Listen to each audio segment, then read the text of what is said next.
A internarnos en la segunda unidad llamada La vida en su mínima expresión. Y en la clase de hoy les voy a explicar para que ustedes logren identificar la célula como la unidad básica de la materia viva y conocer internamente también a la célula. Ahora, ¿cómo se conoce la célula? Mediante el estudio de la materia orgánica. Cuando se crean los primeros microscopios, el ser humano curioso y científico se da la tarea de poder estudiar la materia interna de la materia viva, de vegetales, de la sangre, del cuerpo humano, y se dieron cuenta de que hay patrones que se repiten en todos los tejidos que ellos revisaron, ¿ya? Y mediante eso establecieron unos principios o postulados de la teoría celular, que son los siguientes. El primer postulado de la teoría dice que la célula es la unidad anatómica de todo ser vivo, o sea, es la unidad de construcción de los seres vivos, ¿ya?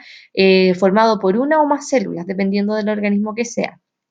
El segundo postulado dice que la célula es la unidad fisiológica de todo ser vivo, siendo la parte más pequeña con vida propia, donde se realizan funciones al igual que las tuyas. Las funciones de nutrición, se relacionan, se reproducen, ¿ya? Y esto se da en la célula, en la pequeña célula que nos va conformando, ¿ya? Y el tercer postulado dice que toda una célula procede de otra célula. Por lo tanto, no hay células espontáneas, no nacieron las células de el sol y el agua, sino que cada célula viene de una anterior. Y si tú te vas atrás en el tiempo, nos preguntamos cómo llegó la primera célula a la Tierra. Si en un comienzo la Tierra era muy inhóspita y no tenía condiciones de vida, ¿cómo llegan las primeras células o la primera célula en la cual se va a evolucionar y va a llegar a todo lo que nosotros conocemos ahora? Ahora, ¿cómo se logra conocer eso? Porque se descubre que existe el material hereditario en el núcleo de las células y la célula madre se la entrega a las células hijas. Ahora, ¿cómo lo hace? De esa manera, las células se reproducen partiéndose, multiplican todos sus organelos internos, se separan y forman dos células hijas. Y esas células hijas tienen las mismas características que la célula madre. Por lo tanto, el material genético queda resguardado. Ahora, ¿cómo se logra eso? Mediante cuando se descubre el ADN, ya que es una doble hélice formada por, en este caso, aminoácidos que hacen, es como un patrón binario del computador del 0 y el 1, pero en este caso tiene 4, ¿ya? Y ellas van a formar una verdadera red de información con la que los científicos ya que están estudiándola descubren por qué se mantienen las características, por qué el color del cabello, por qué las funciones, todo lo que la célula necesita para resguardarse de que la próxima generación se mantengan esas características está en el genoma, ya en esta doble hélice que está como enrollada. Ahora, las células, como les dije, niños y niñas, son la unidad básica de la materia viva, tienen vida igual que tú, a pesar de ser tan pequeñas. Nacen, viven, se reproducen, crecen, mueren, ¿ya? Sin embargo, hay organismos que son tan pequeñitos que pueden vivir con una sola célula porque tienen todo dentro de ella para poder sobrevivir. Y a ellos se les llama unicelulares. Y el resto de los animales tenemos más de una célula y nos llaman pluricelulares. Ahora, organismos unicelulares, como ustedes ven al lado izquierdo, son microscópicos. El alga, el protozoo, los hongos y las bacterias, que corresponde a un grupo de microorganismos pequeñitos, pero que tienen vida y son una célula y funcionan y pueden vivir y han llegado, de hecho son más antiguos que nosotros. De hecho, se dice que la primera célula fue un protozoo que llegó al mar mediante un meteorito, que es una de las teorías. Y a partir de esa célula se multiplicaron y dieron vida a todo lo que nosotros conocemos ahora mediante la evolución. Ya esas son teorías, chicos. Y los organismos pluricelulares, como ustedes los pueden ver, tienen distintos colores, formas, son más grandes, son visibles y nosotros somos uno de ellos. Los tipos de célula, los científicos cuando estudiaron las células se dieron cuenta de que existían dos grandes tipos de células de acuerdo a sus características físicas, ¿ya? Y está la célula procarionte y la célula eucarionte. Ahora, ¿cuál es la diferencia? Si yo las miro, una tiene pelitos, tiene cola, la otra no lo tiene, pero tiene algo adentro, cosas más definidas, ¿ya? Que son como con colores celestes, rojos, amarillos, tiene formas más definidas. En cambio, la célula procarionte tiene puntitos pequeñitos y como una lana azul enrollada. Ya, esa es la gran diferencia. La célula procarionte es más primitiva, ya más antigua, y tiene esa lana enrollada, es el núcleo, porque la célula procarionte lo tiene disperso, lo tiene separado en el citoplasma, que es en este líquido de la célula, y tiene algunos organelos, pero no son tan específicos como en la célula eucarionte, ¿ya? Además de tener una cola que le permite moverse en el medio acuoso. Y las células eucariontes tienen los organelos o los órganos pequeños, los tiene más definidos. Y se pueden ver, hay más cantidad de organelos también, porque es una célula un poco más evolucionada que cumple funciones también más evolucionadas. Entonces, ¿dónde encontramos las células procariontes? En este caso, en todo, como les dije, las bacterias, hongos, algas, protozoos, y las células eucariontes las encontramos en animales, plantas, otro tipo de hongos también, porque hay hongos que son más evolucionados, digámoslo así, ¿ya? Y ellos van a tener también funciones más especializadas. La célula procarionte, como la ven ahí, tiene un flagelo, no todas, pero algunas tienen un flagelo que les permite moverse por el medio acuoso. Tienen cápsula que le permite protegerse del medio para que la membrana no esté expuesta, ¿ya? Que es como la pared celular que vamos a ver en las plantas. Y tiene esos como botoncitos que son receptores, son igual que, no sé, ojos. Y le van a permitir, en este caso, poder interactuar con el medio, ya que ellas no tienen ojos, sí tienen, en este caso, esas como deditos que cuando chocan en algo se dan cuenta si es bueno o es malo, si no se alejan. Y la célula eucarionte tiene en este caso tejidos mucho más elaborados, mucho más separados y le permite tener una gran cantidad de organelos que cumplen funciones más específicas. De hecho, evolucionan de manera distinta las células eucariontes, tienen funciones más específicas. Por poner un ejemplo, el espermatozoide es una célula que tiene todo el material genético para la reproducción. Entonces, cumplen funciones bien específicas, bien importantes. Ahora, las células eucariontes, estas que tienen el núcleo encerrado, se dividen en dos tipos, la célula animal y la célula vegetal.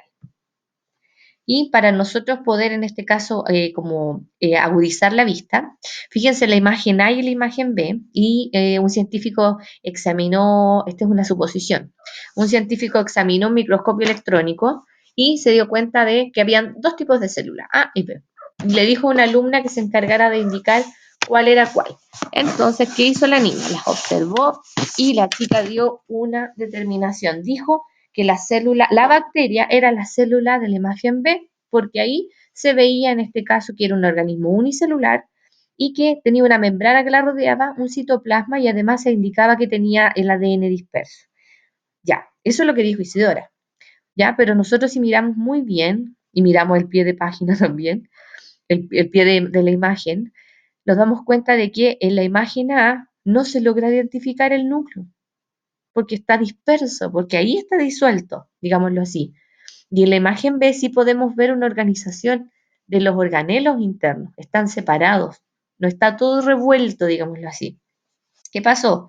Se dio cuenta que Isidora no observó bien las imágenes y emitió un juicio apresurado, porque no se dio cuenta de que la característica clave para identificar a las células procariontes de las eucariontes es el núcleo, ¿ya? Porque las dos tienen membrana, las dos tienen citoplasma, pero lo que no tienen las dos es el núcleo encerrado, porque solamente la tienen las células eucariontes. Así que muy bien para los que lograron identificarla. La célula animal, que está, todos los seres animales que están en el planeta, tenemos ese tipo de células, ¿ya? Tienen gran cantidad de elementos, dentro de ellos los organelos que son más específicos, y tienen un núcleo que se encarga de dirigir y controlar. Y la célula vegetal, a diferencia del animal, posee estructuras que no tenemos los animales, como el cloroplasto, que permite captar la energía solar, la gran vacuola central, que permite tener una reserva de agua, y en este caso la pared verde celular, que se encarga de darle protección a las células. ¿Ya? Ahora, vamos a ver las estructuras de la célula. La primera estructura que vamos a conocer de los organelos que están internos, que después vamos a hacer con plasticina o con la masita que les enseñé, se encarga, en este caso vamos a encargarnos ahora de explicar todos los organelos que están dentro. La pared celular está solo en las células vegetales y se encarga en este caso de mantener la rigidez, de dar estructura a la célula, de protegerla y también de permitirle interactuar con las células del lado, porque la pared celular tiene unos hoyitos llamados plasmodesmos, ya que se encarga con esos hoyitos de entregar sustancias, de entregar agua, de compartir sustancias, una célula a la otra, ¿ya? El núcleo. El núcleo es un gran organelo que se encarga en este caso de mantener el ADN interno, ¿ya? Tiene poros para poder permitir que ingrese o salga algo del núcleo y también en este caso es el centro de control. Es como tu cerebro en una célula, ya se encarga de controlar y de generar todas las conductas que tiene que tener la célula, sabe cuándo tiene que reproducirse, sabe cuándo es momento de partirse de célula madre, de células hijas. Toda esa información la tiene en el núcleo, ¿ya? Y ahí está el reservorio de información. Los cloroplastos, chicos, son estos organelos de color verde que solamente están en las células animales. ¿Y por qué solo están en las células animales? Porque son las encargadas de captar la energía solar para hacer la fotosíntesis. Y como nosotros los animales no nos alimentamos del sol y del agua y del dióxido de carbono, no necesitamos cloroplastos. Sin embargo, las plantas lo necesitan, generalmente tiene un color verde que es característico de los vegetales y en ellas se elabora, en este caso, se acumula la energía solar para después ocuparla en la fabricación o en la síntesis de la glucosa. La gran vacuola central, que está solamente en las células vegetales, como yo les explicaba, esta burbuja de agua que es una reserva que permite que la forma de las células se mantenga y también permite tener dentro de ella una reserva de agua cuando los tiempos son difíciles y no hay agua, ya como en caso de sequía. Cuando la célula vegetal no recibe agua, ocurre lo siguiente, la vacuola empieza a deshidratarse y esa reserva se empieza a acabar. Y eso pasa cuando tú compras una lechuga en la feria y no te la sirves al tiro, no la cocinas al tiro, no la preparas y empieza con el tiempo la lechuga a ponerse cada vez como más plácida, sí, pierde la rigidez, de hecho ya no cruje, cuando te la comes como lacia. Eso es porque las vacuolas centrales de las células de la lechuga han perdido esa agua. ¿Ya? Entonces, ¿qué les voy a dar un consejo? Ustedes cuando compren una lechuga, pónganla en un platito o en un pocillo, cosa que reciba agua, le dejan agua. Entonces las células de la lechuga van a seguir hidratándose, no van a perder esa forma turgente. Ya. Vamos con el retículo endoplasmático, que es si yo lo quisiera relacionar con algo, son como tubos, como mangueras enrolladas, ¿ya? Existe un tipo liso y un tipo rugoso, y en la imagen 1 está el retículo endoplasmático rugoso, ¿ya? ¿Qué hace ahí? ¿Qué pasa en el retículo? Se sintetizan las proteínas. Sintetizar proteínas es hacer proteínas, ¿ya? Y las proteínas son como los ladrillos de la célula, son estructuras y son la estructura de todo tu cuerpo. Entonces, ahí está la producción de proteínas, donde se almacenan. Entonces, el retículo trabaja unido, así como partner, con los ribosomas, que son los encargados de hacer las proteínas, y el retículo endoplasmático, en este caso, las almacena. Ya las va guardando y las va ordenando y las libera cuando se necesitan. Ya es un reservorio. El retículo endoplasmático liso, en este caso, sintetiza los lípidos, ¿ya?